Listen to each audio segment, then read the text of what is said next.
de CISC, certo? Partindo aqui para o final, vou ter que pagar umas cervejinhas, mas nada aí demais, ali uns 5, 10 minutinhos, tá? Vamos lá, rapidinho para os crimes contra a dignidade sexual. Lembra lá da ação penal. A ação penal é pública e incondicionada, então todos os crimes sexuais, a ação penal é pública e incondicionada.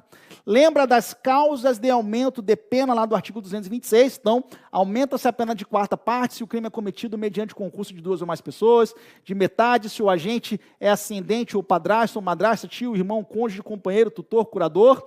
E lembra do inciso 4º, tá? Do estupro coletivo e do estupro corretivo.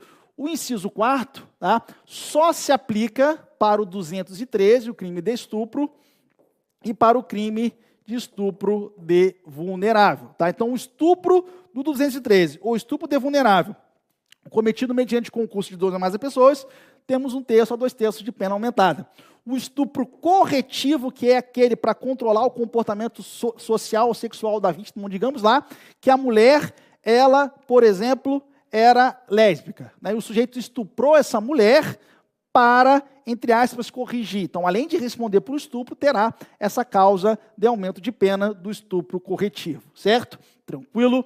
Lembra, gente, do crime de estupro lá do 213? Aqui eu tenho conjunção carnal, então lembra lá, introdução do pênis na cavidade vaginal, ou qualquer outro ato libidinoso diverso. Então, sexo anal, sexo oral, até beijo lascivo também pode configurar ato libidinoso diverso. Tá? Então, cuidado que aqui nós estamos diante de um tipo penal misto alternativo. Então, se o sujeito, no mesmo contexto fático, contra a mesma vítima, praticar conjunção carnal e ato libidinoso diverso, tá?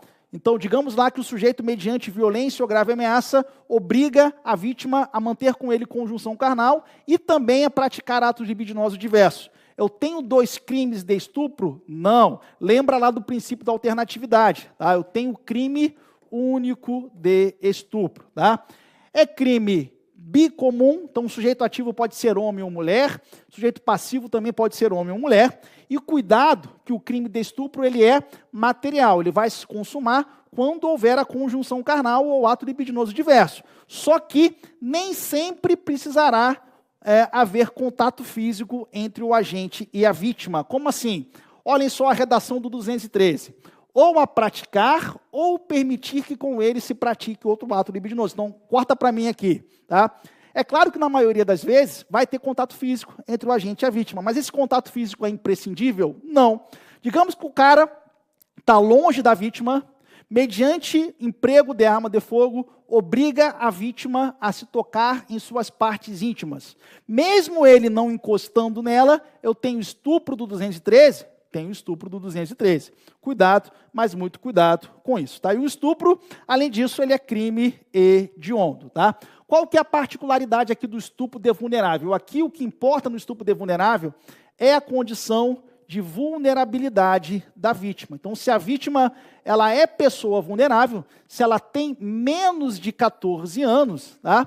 É estupro de vulnerável. Então, um sujeito que mantém conjunção carnal ou pratica ato libidinoso diverso com menor de 14 anos é estupro de vulnerável. Não importa se ele empregou violência ou grave ameaça, não importa se ele empregou fraude, não importa se a vítima consentiu, é estupro de vulnerável. Lembra lá que essa vulnerabilidade tem caráter absoluto. Tá? Nós temos regra expressa no parágrafo 5º do 217A, temos a súmula 593 do STJ, ou seja, ainda que aquela vítima tenha experiência sexual anterior, ainda que haja uma relação, por exemplo, de namoro, não interessa. Menos de 14 anos é estupro de vulnerável.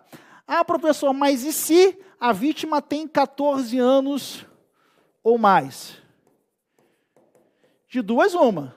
Se houve consentimento, então o sujeito lá mantém relação sexual com uma adolescente de 15 anos. Ela consentiu? Consentiu. Então esse consentimento dela é válido e o fato será atípico. Ah, mas ela não consentiu. Essa adolescente de 15 anos não consentiu, ele empregou violência ou grave ameaça.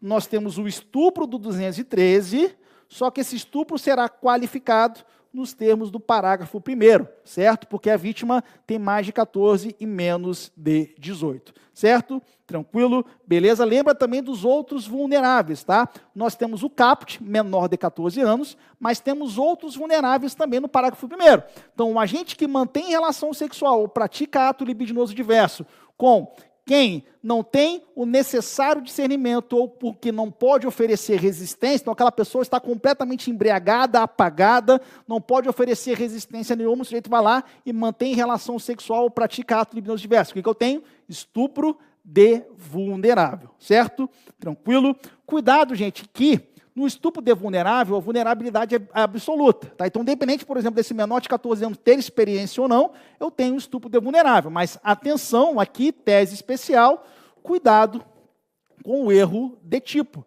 O erro de tipo aqui, seja o vencível, seja o invencível, tá? Ele vai afastar a tipicidade, porque não existe crime de estupro de vulnerável culposo. Como assim?